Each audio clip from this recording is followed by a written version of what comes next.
Imagine two people walking into the same coffee shop. The first person arrives wearing expensive sneakers, carrying the latest phone, driving a brand new car, and ordering a premium coffee without even looking at the price. The second person arrives in an ordinary shirt, uses an older phone, drives a 5-year-old car, and quietly orders the cheapest coffee on the menu. At first glance, who looks richer? Most people would choose the first person. But here's the strange part.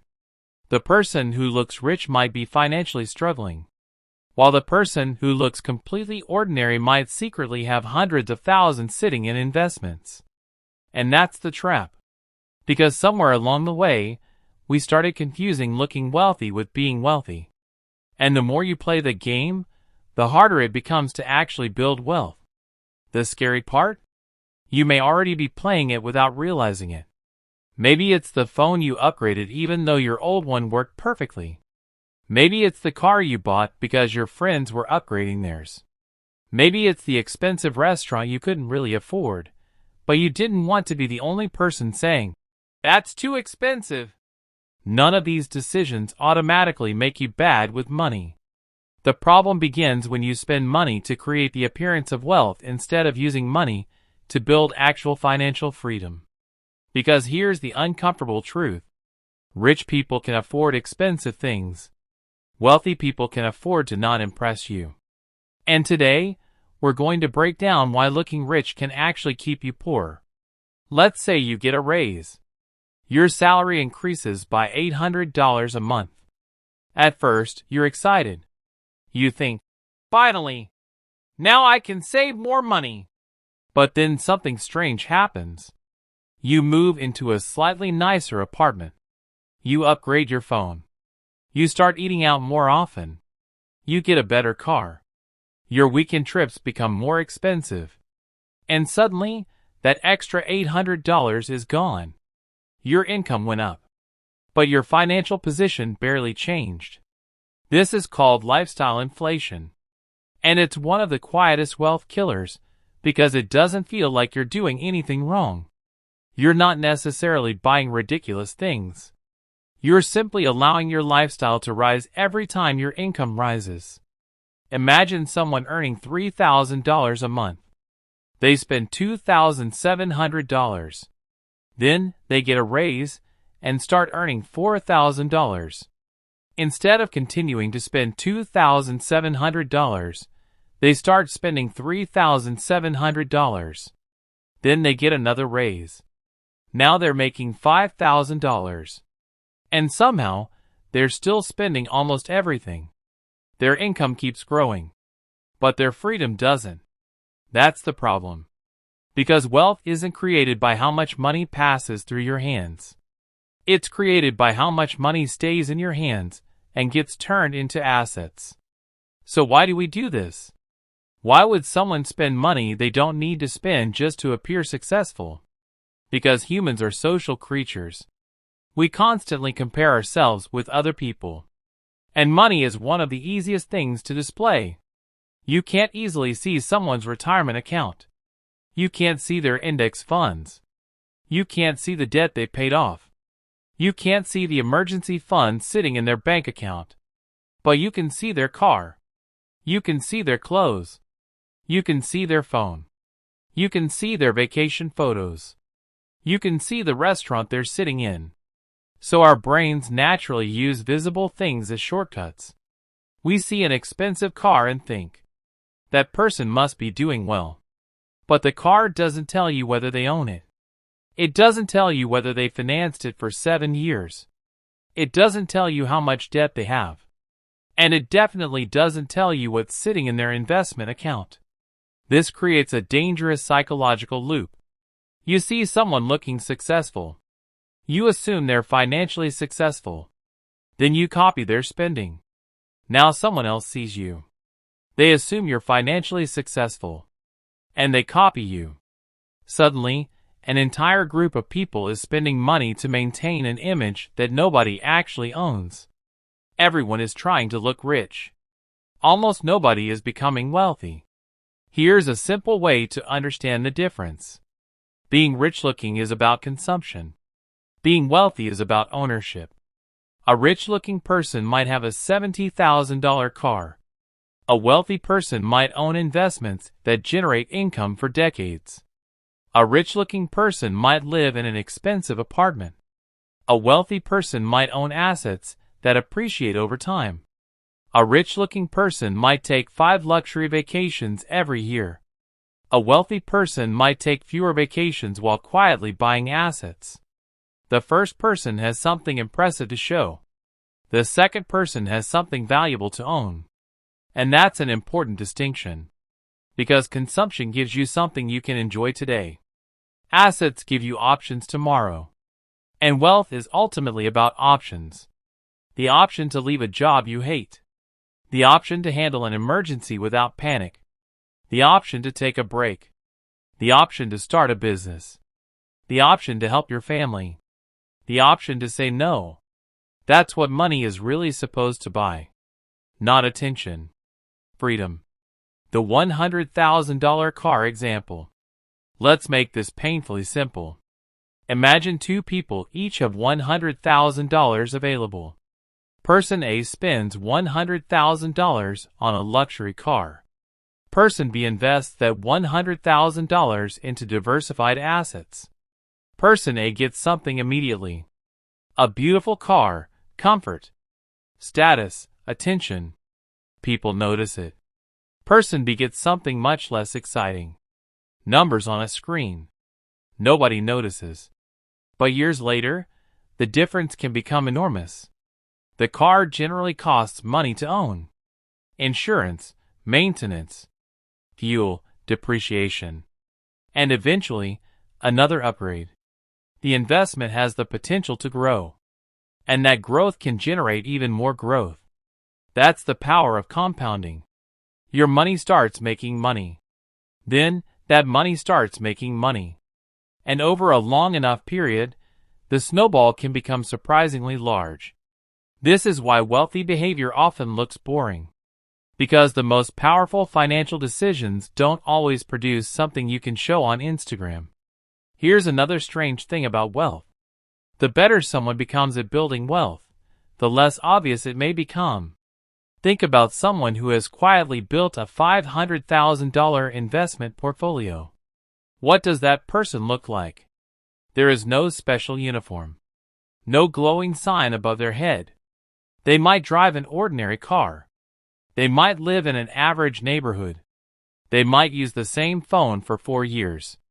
You would never know. Meanwhile, someone earning the same amount could spend almost everything trying to look successful. This is why judging wealth by appearance is so dangerous. You're comparing your behind the scenes to someone else's highlight reel. You see their vacation. You don't see their credit card bill. You see their car. You don't see the monthly payment. You see their designer clothes. You don't see the sacrifices required to maintain that lifestyle. You see the result. You don't see the financial reality behind it. Now let's talk about something even deeper. Status. Humans care about status. It's not necessarily a bad thing. We want respect. We want recognition. We want to feel successful. The problem is when status becomes expensive. Imagine you're earning $4,000 a month. Your friends start going to expensive restaurants. You can't really afford it. But every time they ask you, say yes. Why? Because saying no feels embarrassing. You don't want them to think you're struggling. So you spend $150 on dinner. Then another $100 next weekend. Then another $200 on a night out. None of those purchases destroys your finances individually. But repeated over years, they can represent thousands or even tens of thousands of dollars.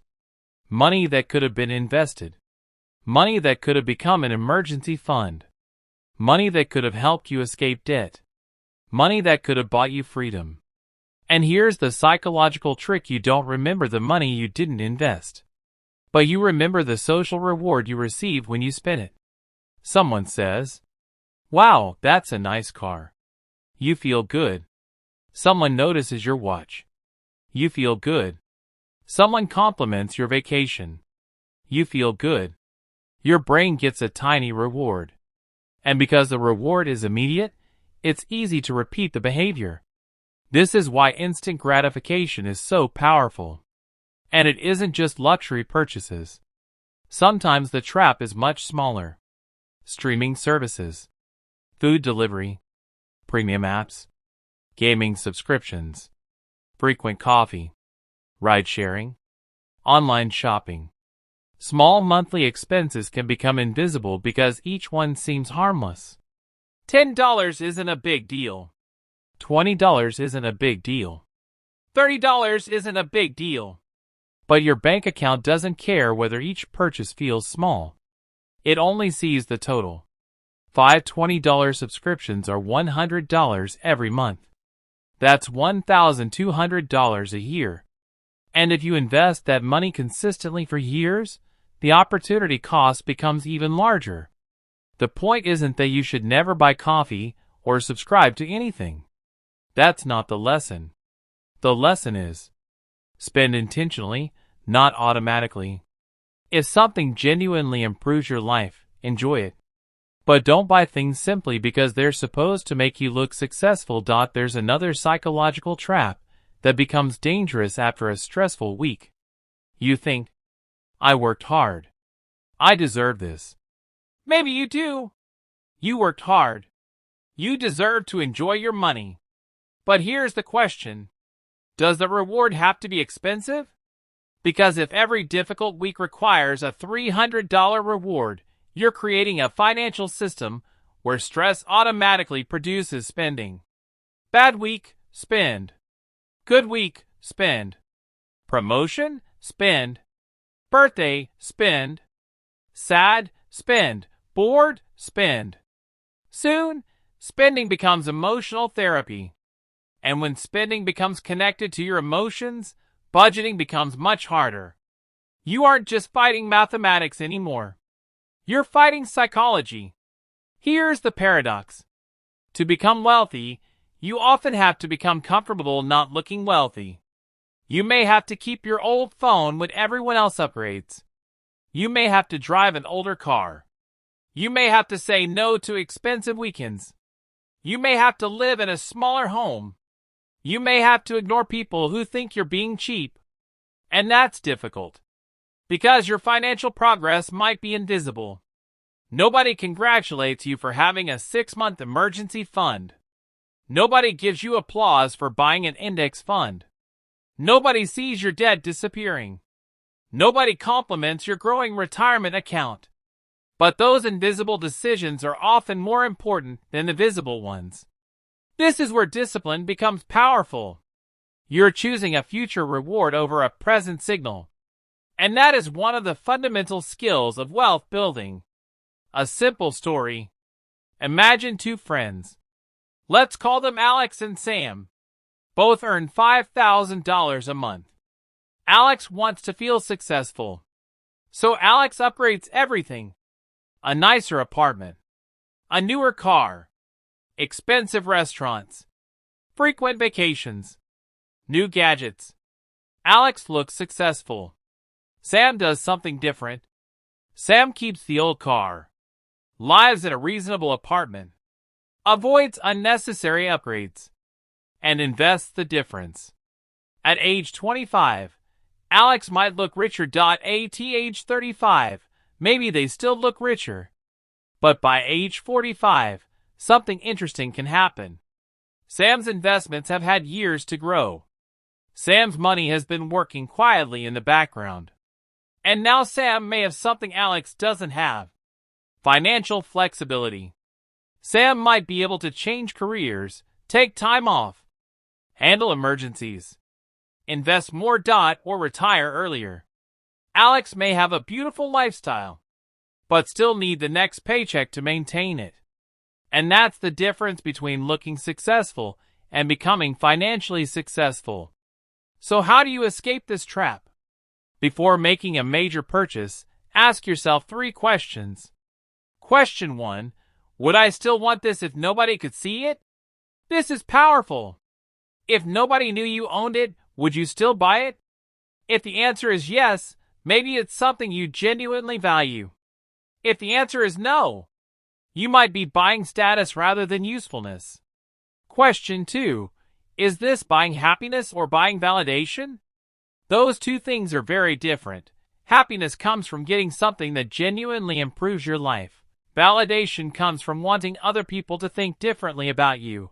Validation is expensive because it never lasts. You buy one thing, people notice it, then eventually they stop noticing. So you need another thing and another. It's an endless race. Question 3. What is this purchase costing my future self? A $5,000 purchase isn't necessarily costing you $5,000. It may also be costing you the future growth that $5,000 could have created. That's the opportunity cost. Every dollar has multiple possible futures. You can spend it, save it, invest it, use it to eliminate expensive debt. Or use it to buy something that genuinely improves your life. The choice matters. Maybe we need to redefine what rich actually means. Rich isn't necessarily the person with the newest car. It might be the person who doesn't panic when the car breaks down. Rich isn't necessarily the person living in the biggest house. It might be the person who can comfortably afford their home without being trapped by the payment. Rich isn't necessarily the person taking expensive vacations. It might be the person who can take time off without worrying about losing everything. And rich isn't necessarily the person who earns the most. It might be the person who has created enough financial margin that they don't need to prove anything. Because real wealth gives you something status can't. Peace of mind. Practical takeaways. So, here's the challenge. For the next 30 days, stop asking, what can I afford? Instead ask, what actually makes my life better? Those are completely different questions.